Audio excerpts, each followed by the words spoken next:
front of the Senate building with Senator Jim Abeler. He's a Republican from Anoka. And Jim, let's talk about what happened. Now, you finally got seated on a committee, is that correct? It's amazing, yeah. It only took 3.5 weeks, and it got wrapped up in some other issues. But if that's any way that the rest of the session is going to go, we got some work ahead of us. They couldn't quite agree on the Iron Range thing. Maybe they got that squared away today, but now there's issues of taxes and bonding bills and early childhood and all kinds of fun things to figure out that both sides do not agree on. So it's an exciting time to be right in the front row.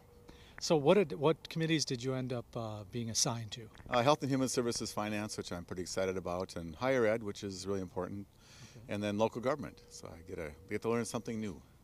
And your president, Sandy Pappas, isn't she on the Higher Ed? Is she on the Higher Ed committee? Yeah, and she's very knowledgeable and a good person to have around.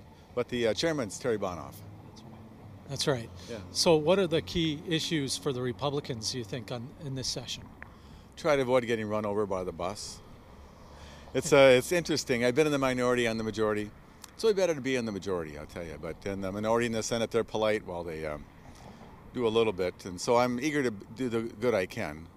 It's going to be a little bit more work than I thought, because old habits die hard in this place. And in the House, the Republicans are in charge, and the Democrats have a lot of free time. And I'm trying to invest my free time and make it work out good for the people I represent and the state.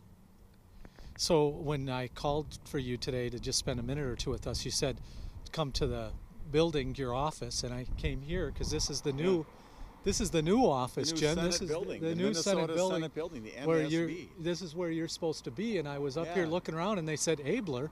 Yeah. Who's Abeler? Yeah, what's an Abeler? He doesn't office here. So what we're doing is actually a fitness activity. So if we go back and forth, it's good for the cardiovascular, and it's supposed to reduce hearing loss and all kinds of other things. And so you're still over in the state office building. Yeah, so all politics is local, and it's a local issue.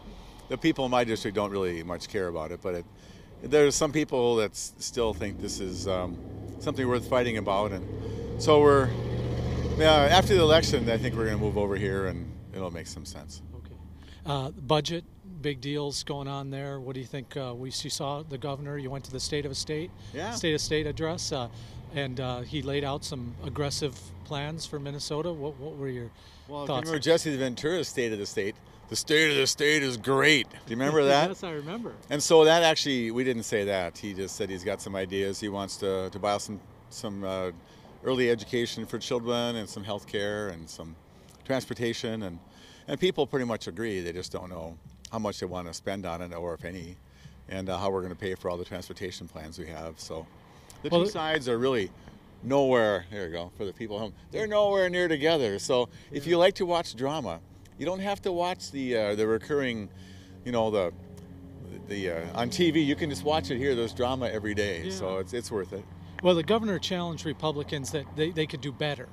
I think he pretty much, he didn't have to call you guys out by name, but he said in his State of State, we can do better than this. We don't have to hold the Iron Rangers hostage with unemployment. What do you make of that? Well, I think the Republicans would tell the governor he could do better, probably. So, and your mother, and so I'm not sure if that sort of taunting goes well. I think that what the people want is us to find a way to work things out and get along and solve problems. And that's what I've come to do. And I insist that I'm going to keep that up, even though the place doesn't always treat each other fair down here. But the people at home think we're working on stuff. They think that we're collaborating, that we think about every corner of the state. It truly is one Minnesota, very diverse. But we're one state, and I hope we can all come together and be one legislature and one government and serve people with multi-voices, but with one good outcome. That was a good stump speech if you're running for Senate. I was there with you, but in all honesty, though, are Minnesotans correct in that assumption? Is that kind of work going on still here, or do you see more divisiveness than work? It's really not the habit to work together. And so, but that's what I hope that my coming here does. A lot of people came together to help me overcome the establishment, to come be a part of the solution. And I have to remember that they're who sent me here. And so with their support and God's strength, we won. And that's how I plan to continue to work here day in and day out. Fair enough. I know you got to run, but I appreciate your time. Oh, yeah. That's been Senator Abeler from the Senate office building that he does not reside in yet, but sometime soon. It's a great day for America.